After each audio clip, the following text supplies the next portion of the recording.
The 1970s didn't just birth horror classics everyone knows. It spawned nightmares so disturbing, so controversial, that studios buried them and censors banned them across continents. One film on this list used actual medical patients with real deformities, sparking outrage that nearly destroyed careers. Ready to discover the decade's darkest secrets that mainstream cinema tried to erase forever? Number 10. Tourist Trap, 1979. Mannequins come alive to terrorize stranded travelers at a remote roadside attraction, and somehow this bizarre premise became one of the decade's most genuinely unsettling experiences. Director David Schmoller created something that shouldn't work but absolutely terrifies anyone brave enough to watch. The villain Slauson, played by Chuck Connors, operates telekinetic powers that animate his collection of mannequins and masks.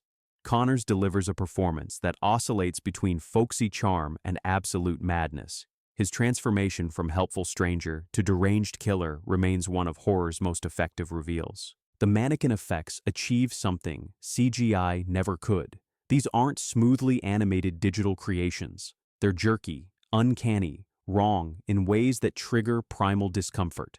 Their painted smiles and glassy eyes create dread that lingers long after viewing. Stephen King reportedly called it one of the scariest films he'd ever seen. That endorsement from horror's literary master should have guaranteed cult immortality. Instead, the film languished in obscurity, overshadowed by slashers with higher body counts and bigger budgets. The PG rating seems impossible given the content. Somehow censors passed it without demanding cuts, perhaps confused by horror that relies on atmosphere rather than explicit violence. Full Moon Features eventually championed its restoration. Horror podcasts rediscovered it. A new generation found what 70s audiences missed in theaters. The mannequin sequences still deliver. The telekinetic attacks still shock.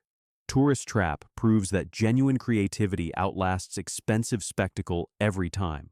Schmoller made something timeless on a budget that wouldn't cover catering on modern productions.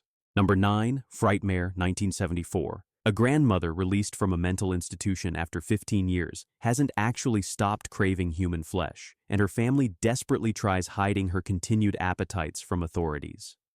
British director Pete Walker crafted the most transgressive cannibal film of the decade, and almost nobody saw it. Sheila Keith plays Dorothy, and her performance is genuinely disturbing. She radiates grandmotherly warmth while drilling into skulls and consuming brains. The contrast between her pleasant demeanor and horrific actions creates dissonance that American horror rarely attempted. Walker specialized in exploitation cinema that British critics despised. They called his work repulsive, gratuitous, worthless. Decades later, scholars recognized what contemporaries missed. Walker was making social commentary disguised as sleaze, critiquing British class structures and family dysfunction through visceral horror. The film's frank treatment of cannibalism earned it bans and cuts across multiple territories. British censors were particularly harsh, demanding significant edits that neutered Walker's intended impact. Uncut prints became collector items traded among horror devotees. The family dynamics feel uncomfortably real. Children protecting monstrous parents, spouses enabling dangerous behavior, love twisted into something that destroys everyone involved. Walker understood that domestic horror cuts deeper than supernatural threats ever could. Kim Newman, the horror scholar, eventually championed Walker's rehabilitation. Retrospectives at film festivals introduced new audiences to his catalog. Frightmare is now recognized as his masterpiece, a film that American censors would have destroyed entirely if it had originated across the Atlantic. The ending offers no comfort, no resolution, no suggestion that the cycle of violence will ever end. Walker refused easy conclusions. Real horror doesn't wrap neatly. Number 8. Martin, 1977. George Romero made the definitive vampire film, and almost nobody noticed because audiences wanted more zombies. Martin thinks he's an 84-year-old vampire trapped in a teenager's body, but Romero never confirms whether his delusions are supernatural truth or severe mental illness. John Amplas plays Martin with heartbreaking vulnerability. He's not a seductive predator. He's a lonely, confused young man whose feedings require sedatives and razor blades because he has no fangs. The kills feel pathetic rather than powerful, desperate acts by someone who doesn't understand himself. Romero shot in his hometown of Pittsburgh, using decaying industrial landscapes as visual metaphors for Martin's psychological state. The city becomes a character, all abandoned buildings and empty streets, reflecting the protagonist's isolation. The black and white fantasy sequences depicting Martin's memories or delusions of classic vampire imagery contrast sharply with the grimy color reality. This technique lets audiences question everything they're seeing. Is Martin remembering actual past lives or constructing fantasies from old horror films? Critics who saw it praised Romero's ambition. The problem was finding critics who saw it. Distribution was minimal. Marketing was non-existent. Dawn of the Dead's massive success 2 years later overshadowed this quieter achievement. Tom Savini's practical effects work shows early mastery of techniques he'd later perfect. The violence is realistic rather than fantastical, making Martin's actions more disturbing than any traditional vampire film could achieve. Romero himself called it his personal favorite among his own films. That endorsement from a director with an extraordinary catalog should carry significant weight. Martin deserves the audience it never received during theatrical release. Number 7. Lemora, A Child's Tale of the Supernatural, 1973. A 13-year-old church singer travels to find her criminal father and instead encounters a vampire queen who wants to corrupt her innocence. This fever dream was banned, censored, and condemned by religious groups before virtually anyone could see it. Director Richard Blackburn created imagery that feels pulled from disturbing fairy tales. The forests are expressionistic nightmares. The vampire creatures are genuinely unsettling rather than glamorous. Everything exists in a twilight zone between childhood fantasy and adult horror. Cheryl Smith plays Lila Lee with unsettling naivety that makes her corruption more disturbing. The relationship between Lila and Lemora crackles with uncomfortable subtext that censors correctly identified as transgressive. Nothing explicit occurs, but the implications haunted moral guardians. The Catholic Legion of Decency condemned it. Drive-in circuits barely touched it. The film existed primarily as rumor, a forbidden title whispered about in horror fan circles, but nearly impossible to actually view. Decades later, Synapse Films restored it from the best surviving elements. Horror scholars finally examined what all the controversy was about. They found something stranger and more artistic than exploitation typically delivered. The visual style anticipates Tim Burton's Gothic sensibilities by nearly 2 decades. The atmosphere anticipates the dark fairy tale horror that would become its own subgenre. Lemora was ahead of its time in ways that guaranteed its own commercial failure. Blackburn barely directed anything afterward. His masterpiece was buried too effectively for career momentum. One of the decade's most visually distinctive horror films became a footnote because distribution systems couldn't handle what he created. Number 6. Who Can Kill a Child, 1976. Tourists arrive at a Spanish island to discover every adult has been murdered by the children, who now hunt any remaining grown-ups with playground glee. Director Narciso Ibáñez Serrador created the most controversial Killer Kids film ever made, and it earned bans that lasted decades. The opening credits show real documentary footage of children suffering in wars and famines, establishing that adults have historically brutalized children without consequence. Serrador wasn't making simple exploitation. He was making an argument about generational violence and justified revenge. Spanish censors demanded cuts. British censors refused certification entirely. American distributors released it under multiple titles with varying levels of completeness. Finding an uncut print was nearly impossible until recent restorations. The violence involving children attacking adults and adults potentially defending themselves against children created moral dilemmas censors couldn't process. How do you rate a film where the central horror is facing this impossible choice? Louis Fiander and Prunella Ransom play the tourist couple with convincing desperation. Their mounting terror as they realize their situation has no good options drives the narrative with relentless efficiency. The children themselves are genuinely creepy, their laughter and games transformed into predatory behavior that never feels cartoonish. Serrador directed them to seem cheerful about murder, which makes everything infinitely more disturbing. Modern horror directors cite it constantly. The Village of the Damned comparisons are inevitable but insufficient. Serrador went further, asking questions that 1960s horror wouldn't dare approach. The film's reputation has grown steadily as more viewers access complete versions, validating what original audiences were denied seeing.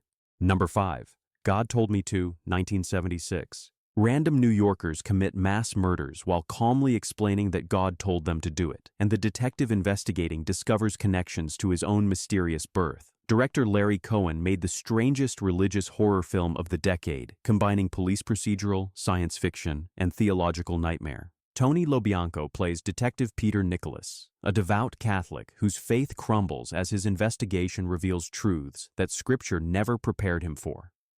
LoBianco brings gravitas to increasingly insane material, grounding the supernatural elements in recognizable human confusion. The opening sniper sequence was filmed guerrilla style during an actual St. Patrick's Day parade. Cohen placed his actor on a real water tower without permits, capturing authentic crowd panic when gunshots rang out. Modern productions would never attempt something so legally dangerous. The budget was minimal. The ambition was enormous. Cohen somehow created a film addressing virgin birth, alien intervention, religious fanaticism, and personal identity crisis while maintaining genuine suspense throughout.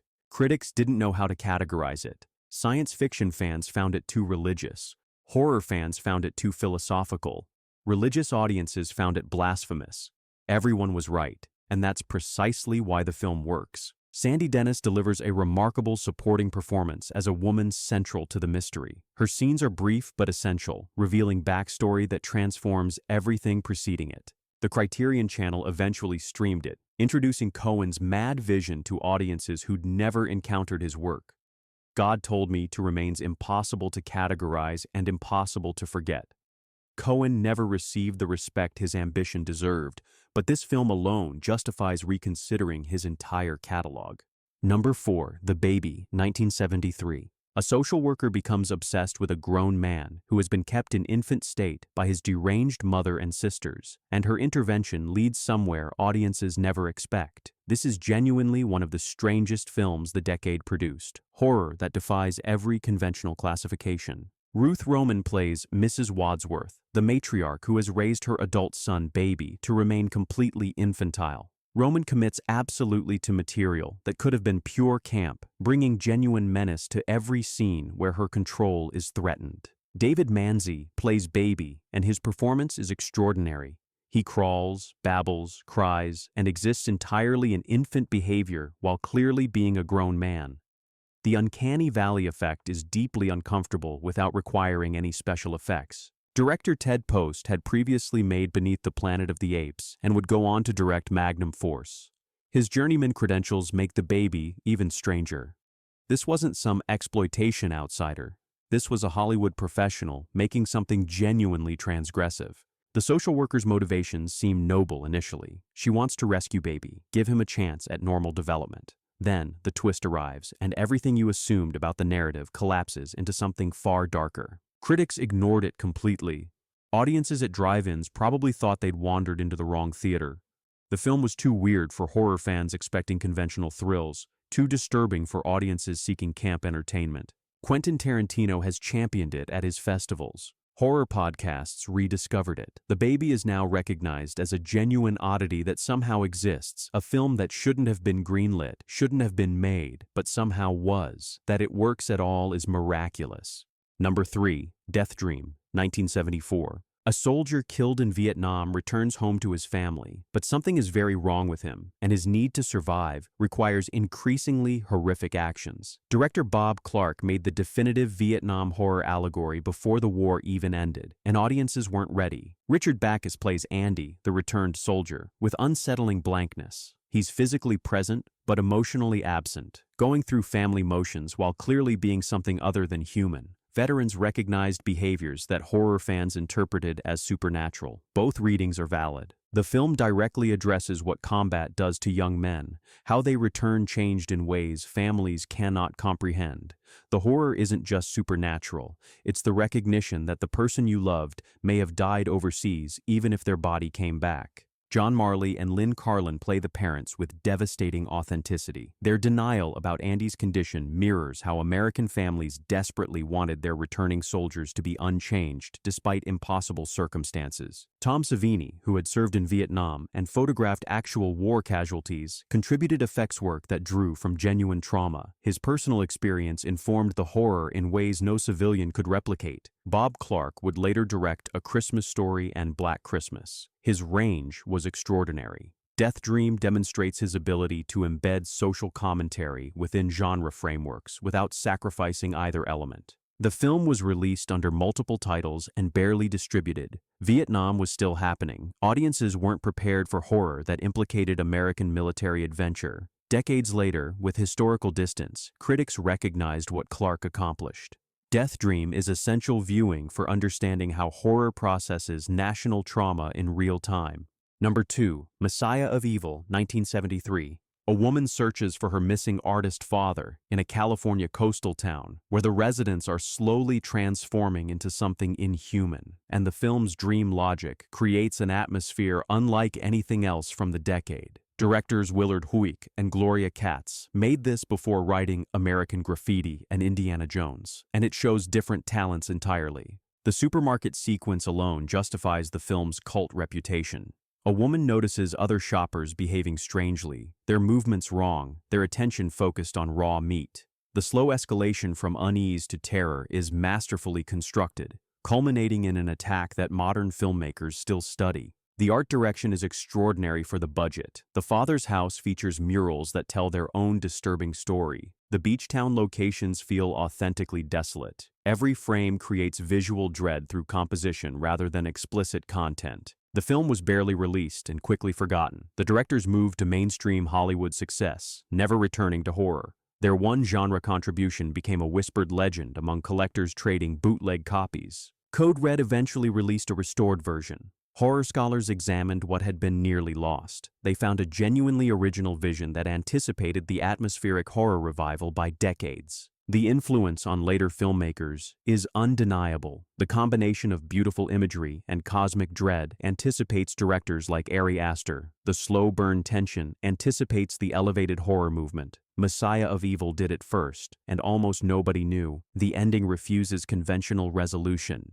Horror lingers. Threats remain. The protagonist's fate is ambiguous at best, devastating at worst. Huyck and Katz understood that the most disturbing conclusions are those that never truly end. Number 1, The Sentinel, 1977. A fashion model moves into a Brooklyn brownstone and discovers her building houses the gateway to hell, guarded by a blind priest in the top-floor apartment. Director Michael Winner cast actual people with real physical deformities as demons, creating controversy that nearly ended careers and traumatized cast members who had no idea what they'd signed up for. Christina Rains plays the model Allison, surrounded by an absurd roster of A-list talent. Chris Sarandon, Ava Gardner, Burgess Meredith, Christopher Walken, Jeff Goldblum, Tom Berenger, and Beverly D'Angelo all appear. The cast list reads like a Hollywood directory, yet the film vanished from cultural memory. The controversy centered on Winner's decision to cast people from actual medical facilities to play the demons of hell. These weren't actors in prosthetics. These were real individuals with conditions that society typically hid from view. Critics called it exploitation of vulnerable people. Disability advocates were furious. Cast members reported being horrified when they saw the finished film. The church scenes remain genuinely unsettling because the demons aren't fantasy creations. They're real human faces that mainstream cinema never showed. Whether this represents brave taboo-breaking or cruel exploitation remains debated. The plot borrows heavily from Rosemary's Baby, but escalates the supernatural elements beyond anything Polanski attempted. Winner wasn't interested in subtlety. He wanted to overwhelm audiences with imagery they'd never forget, whatever the ethical cost. Universal released it with significant marketing but couldn't overcome the controversy. Critics savaged it for taste violations rather than technical failures. The film made money but became untouchable for retrospectives. Recent reassessments acknowledge both the moral problems and the genuine horror achievement. The Sentinel works as intended. Whether it should have been intended that way is a question every viewer must answer personally. Some films are remembered for what they accomplished.